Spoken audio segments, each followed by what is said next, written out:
别喝了。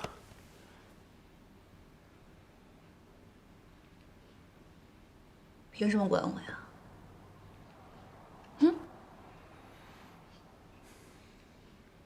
我去给你倒杯水。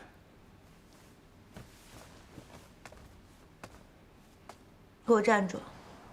王百川，我让你给我站住！你就是个懦夫，你觉不觉得你就是个懦夫啊？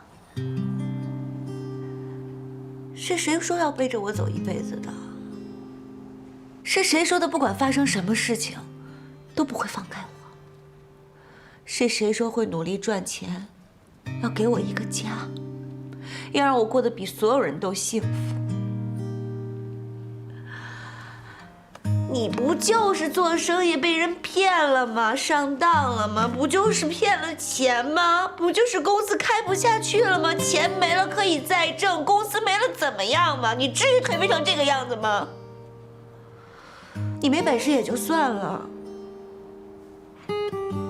你还怀疑我，怀疑你自己。你说你不是个懦夫，你是什么？哎，扭过来，你看着我，我让你看着我。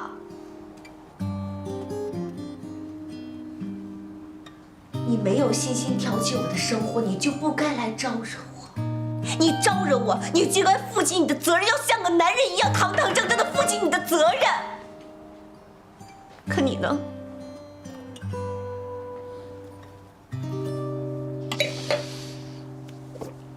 你太小看我了。我要是想找个有钱的，我早就找了。我用不着跟你耗到现在。我每天跟自己说，这个男人爱我，我跟他在一起，我不管有多累，不管有多苦，我都不会害怕，因为我知道他会给我最好的。迟早有一天，我会跟他在上海扎根。我们两个会像出生在这个城市里的人一样，会有属于自己的天地，会有属于自己的家。我要的不多，我只想要个温馨的家，像这个城市里所有普普通通的人一样，有一个稳定的生活，有一个稳定的工作。我没有要大富大贵的，可是为什么这个城市里所有的东西都不属于我，都跟我无关呢？哎呀，我31了，我都这么大了，可是我现在什么都没有，我什么都没有。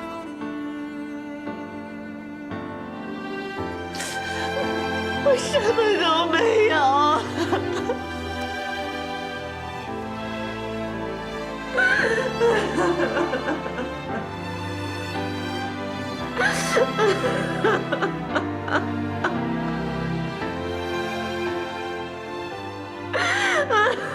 对不起。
小美，我去找陈先生了，一来向他道歉，二来争取空气宝的项目，不浪费你一番心意。这段时间我特别混蛋，特别患得患失，被骗了几十万，好像连底气和信心都没了。你等我，我会努力。我买了早餐在外面桌上，吃完再去上班。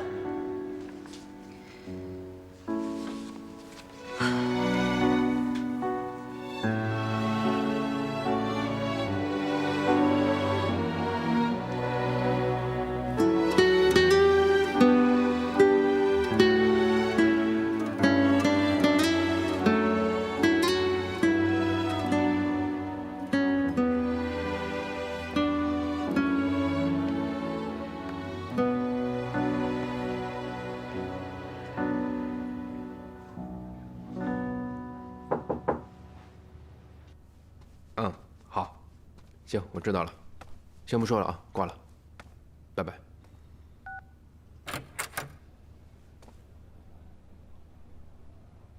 我是王百川，前几天我们见过，之前的事呢，小美后来都跟我说了。对不起，我不应该误会你们，更不应该动手。常听樊小姐提起她男朋友，真没想到是你这么个人。在我看来，你配不上他。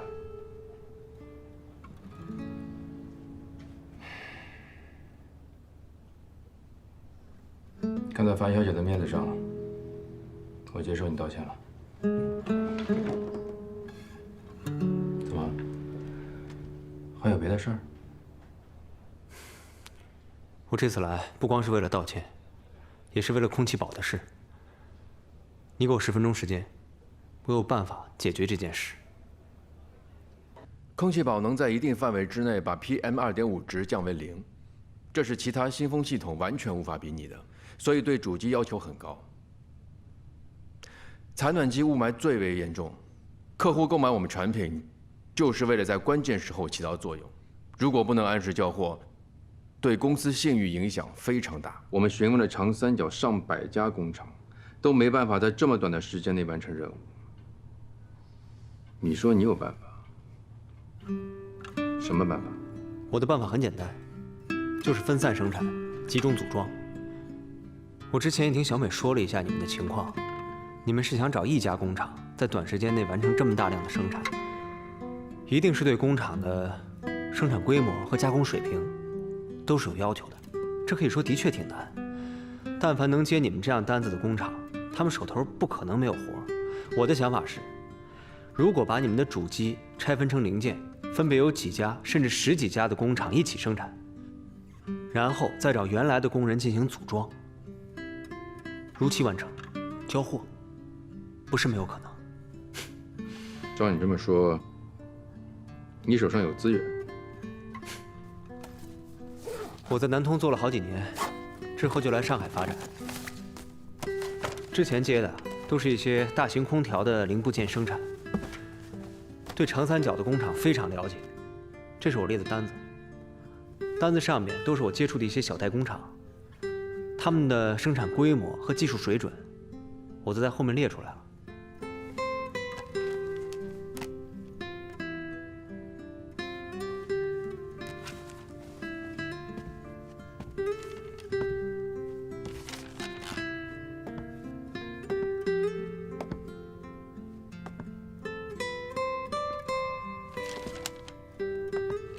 可行是可行，不过这么多家工厂，你怎么来保证他们的生产质量达标呢？这些我都考虑过了。我的想法是，简单的零件由前面那几家技术低、生产力高的工厂做，复杂点的由后面那几家工厂做。后面那几家工厂我都合作过，技术水准还都算蛮过硬的。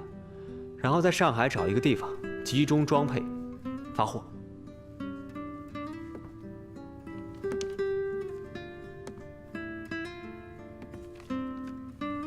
这样也好。我们原来的工厂地处偏远，在物流上还会耽误几天时间。如果全部在上海发货的话，还能节省时间。但如果真的确定这么做，必须有一个人全程盯着。你一个人盯得过来这么多家工厂吗？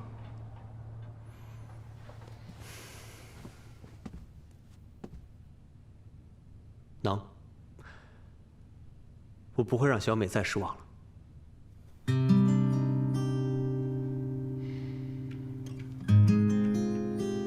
好，我马上和合伙人商量，你也立马联系工厂，一定要确定，马上开工。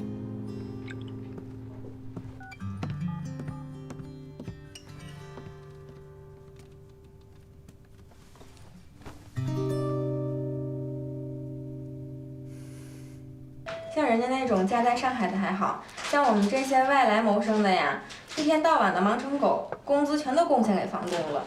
哎，也真是不容易。唉，投胎技术差，没办法。都说人生是长跑，可是这有的人生在了起跑线，有的人生在了终点线，根本就没法比。可不就是？不过话说回来，在家纵有千般好呀，却有一点不好，那就是不自由。你看我们现在活得多随性啊！想干嘛就干嘛，有逛不完的店。要不是买房子太困难，不得已找个男人搭伙呀，我都想打一辈子光棍了。打光棍多辛苦啊！这可不辛苦，结婚才辛苦呢。你看你婚前你得各种打扮，满足男人的虚荣心吧；你婚后吧，你还得照顾老人，你还得带孩子。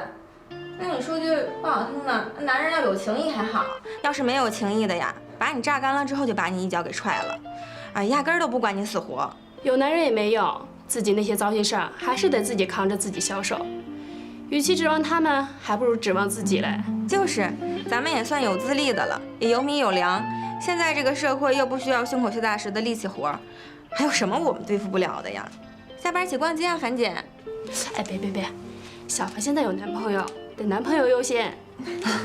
他不是因为他，我最近有点累，想回去早点睡。下次吧。我喜欢跟你逛街。好吧。莹莹，你这办公室可真棒。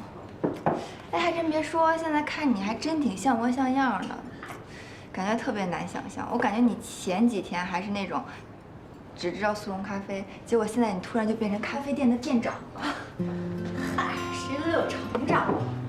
就像那谁说过，说我们对待工作要像对待谈恋爱一样投入，因为我们的男朋友不知道什么时候就会抛弃我们，可工作不会，只要我们努力了，就会有好的回报的。也是，哎，你说人为什么一定要上赶着结婚谈恋爱啊？一个人不是挺好的吗？轻轻松松的，想吃吃，想喝喝，想干什么干什么，有一大把的时间跟朋友在一起，不用下了班就赶去约会。哎，你说有这个时间，你在单位多拍拍领导的马屁，说不定也有升迁的机会啊。图什么呀？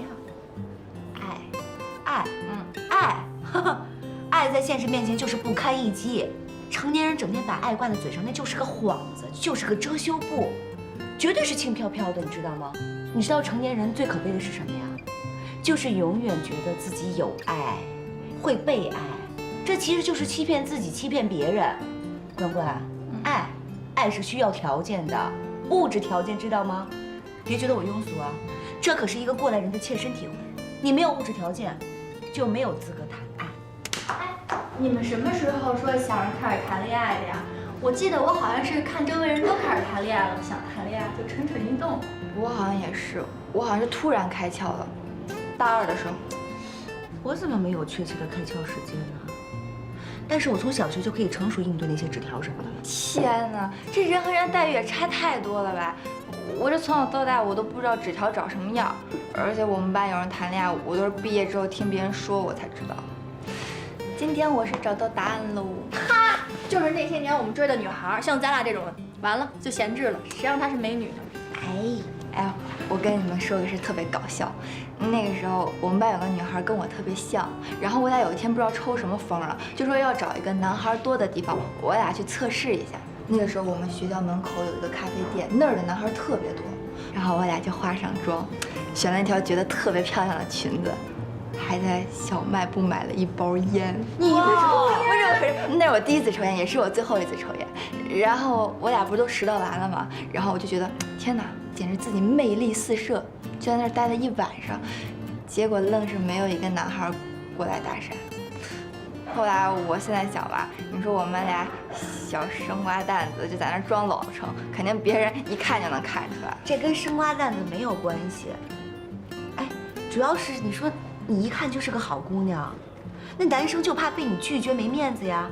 最好的办法就是找能够跟他们认识的男孩一块儿去，那么大家伙互相介绍一下，哈拉一下，不就认识了？不是这样的，如果是美女呢，比如说像你这样的，或者说是像那个安迪姐、小曲那样的，那结果肯定不一样，男孩肯定勇往直前就过来了。那样当然更容易些了。后来呢，还有什么尝试啊？后来什么呀？我失败一次，我都打击的就不行了。不过我还是希望能有一个人是纯粹的爱我，不是因为跟我共事之后，经别人介绍，跟别人打听之后，发现我的条件、家庭背景、工作都符合当一个好妻子才来追我的。我今天是不是说的有点太多了？你们俩不会烦我了吧？怎么会啊？你这样我们就烦，你闹我呢，那我不得被别人烦800次了？对他那么烦，我们都别烦他。我们好不容易听你说说自己的事情。其实有的事儿我还挺不好意思跟别人说的。有次我有个朋友说要给我介绍，人家也特别上心，就安排了一次偶遇。结果那人一上来就看上我同学了，压根儿都没看见我。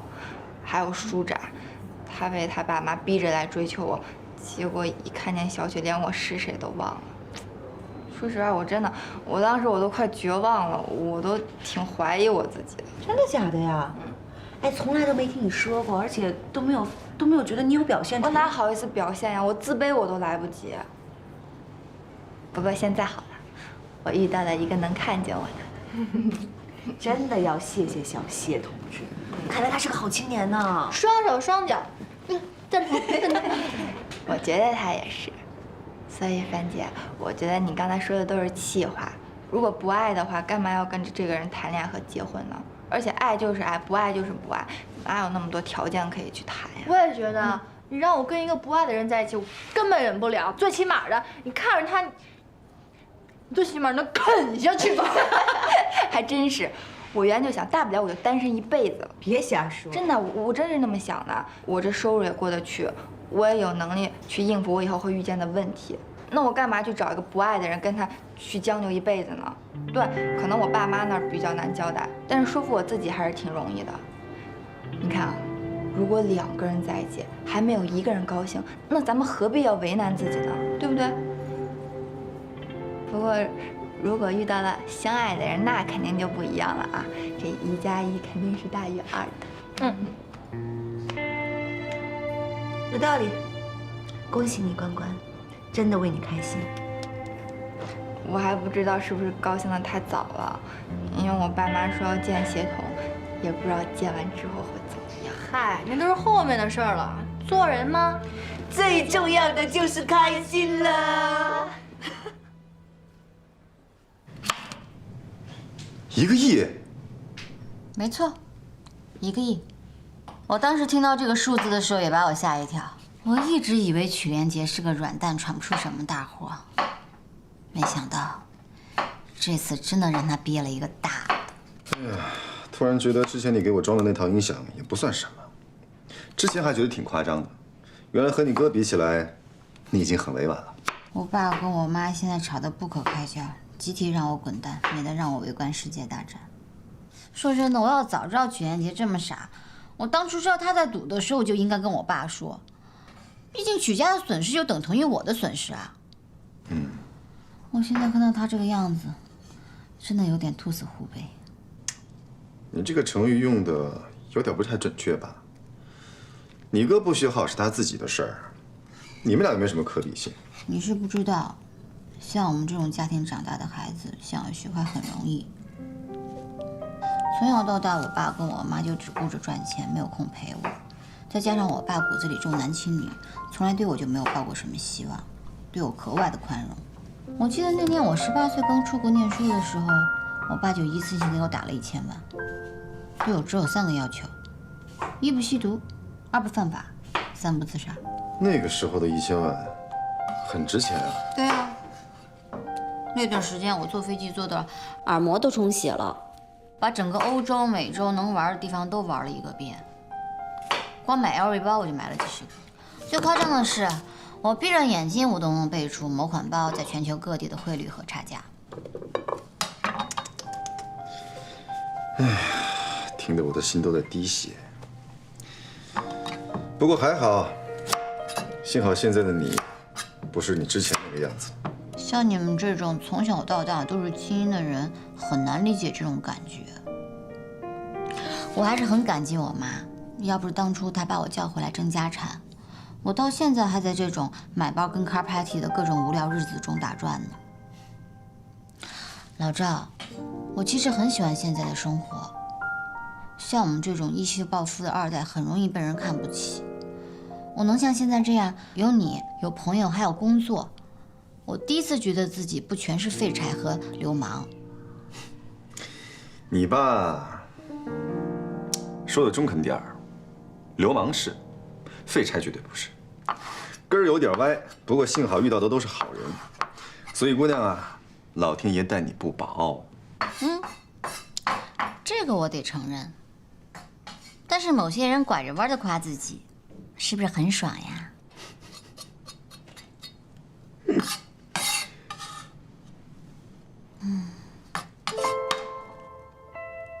关雎尔的话，在樊胜美心中激起了阵阵涟漪。他的收入比关雎尔更过得去，他的能力更强，足够解决自己的问题。可即便有余钱在手，他依旧精打细算地过着日子，按部就班地谈着恋爱，从没想过自己可以独自面对这个世界。是啊，有什么可怕的呢？一个人的未知，难道还能可怕过他曾经经历的一切？还是说，在内心深处，他其实还不如2个小女孩来的勇敢，来的独立？